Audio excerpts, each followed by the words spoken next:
Lavalier mics, also known as lapel mics, are great because they're unobtrusive and can be placed directly on the subject. There are two main types of lavalier microphones, wired and wireless. There are pros and cons with each, so consider your needs and budget when deciding which kind to use or buy. Wireless mics give the subject freedom of movement, but they're generally more expensive and they rely on batteries. Wired mics, on the other hand, are simpler and don't require any wireless frequency pairing and aren't susceptible to wireless interference. Some wired mics may need a battery for phantom power, but the battery life is significantly longer than that of wireless mics.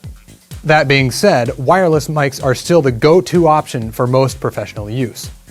The cons that I listed aren't a big deal most of the time, and for professional use, budget is also not as large of a concern either. Now, before placing the mic on the subject, you should determine whether or not it's necessary to hide the microphone. If you don't need to hide it, it's much easier to place the mic in a location that will sound good. In other words, clothing that's blocking the mic from view will also block some of the sound. Regardless of whether or not the mic needs to be hidden, you'll want to place the mic in an optimal location that isn't too far away from the subject's mouth, but also isn't too close.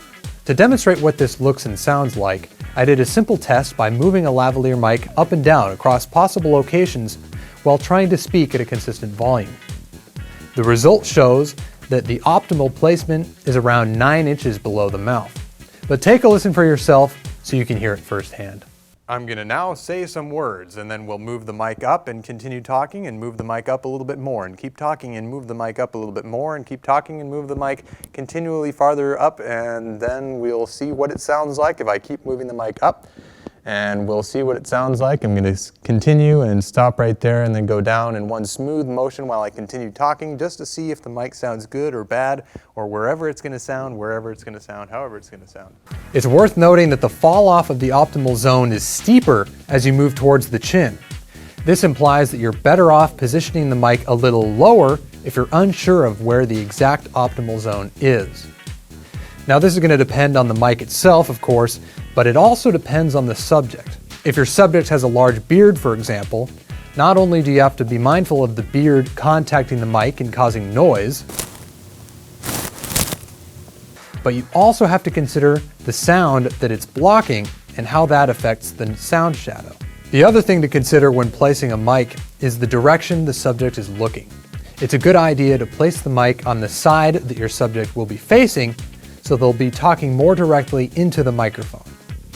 Okay, now that we know the optimal location, let's focus on how to secure it to the subject. There are a number of ways to secure a mic to a subject.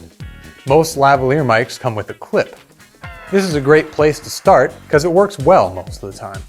When the clip doesn't work, gaff tape or moleskin can be used to adhere the mic where it needs to go.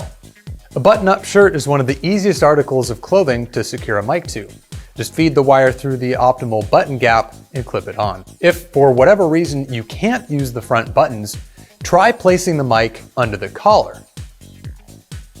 Placing a mic on a coat or similar article is as simple as picking a side and placing the mic at the optimal distance. If your talent is wearing a hat, you can try using that as a mic location. This is one of my favorites because it's easily hidden with basically no noise. And no matter where they're looking, the mic will always stay in the same place relative to their head. If you have no other option, you can tape the lavalier to your subject's face and remove it in post, like this. Now that your mic is placed, here are some troubleshooting tips for wireless lavalier microphones. If you're not getting any sound from your mic, check to make sure that both the transmitter and receiver are turned on. If your mic doesn't turn on, replace the batteries. Now that your mic is on, if you're still not getting any sound, turn off the mute control. If after that you're still not getting any sound, make sure the mic is plugged into the input of the transmitter and not the output of the receiver.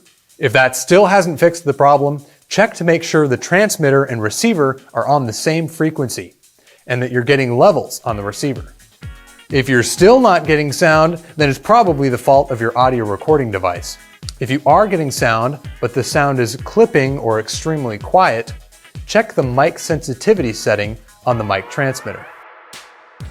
That wraps it up for this video. If you want to see more like this, please consider subscribing.